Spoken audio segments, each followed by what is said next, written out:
dẫu cho ta đã sai khi ở bên nhau. Có yêu thương nào mà không có những thương đau? Phải chăng chỉ là những giận hờn khi em khóc? Nhưng em biết đấy, anh yêu em đến thế nào.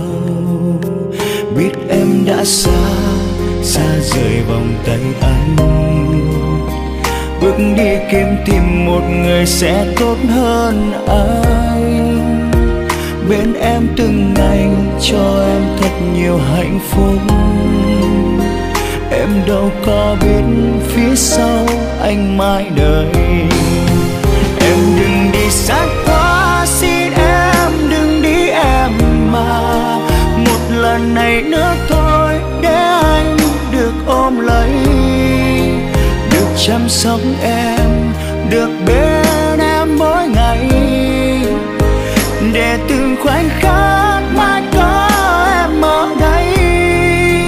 Chắc vì anh đã quá vô tâm, anh quá hững hờ, nhưng thật tâm anh vẫn yêu em, yêu nhiều lắm.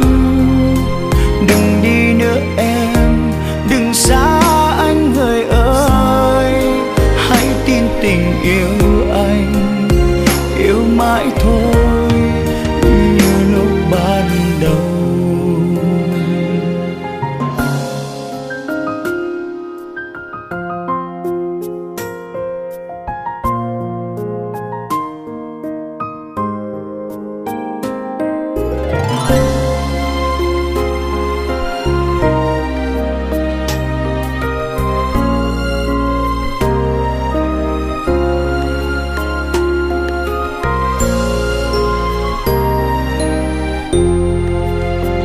Biết em đã xa rời vòng tay anh, bước đi kiếm tìm một người sẽ tốt hơn anh.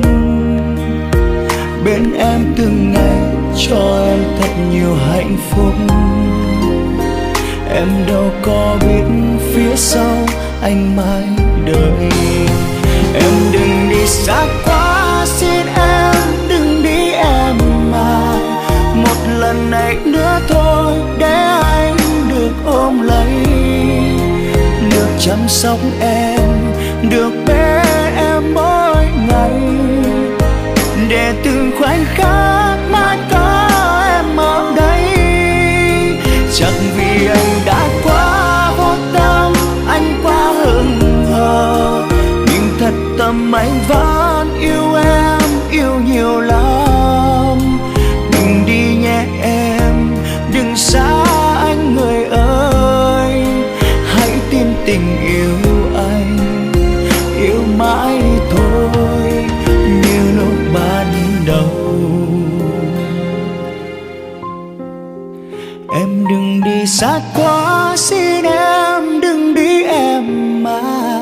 Một lần này nữa thôi để anh được ôm lấy, được chăm sóc em, được bên em mỗi ngày. Để từng khoảnh khắc mãi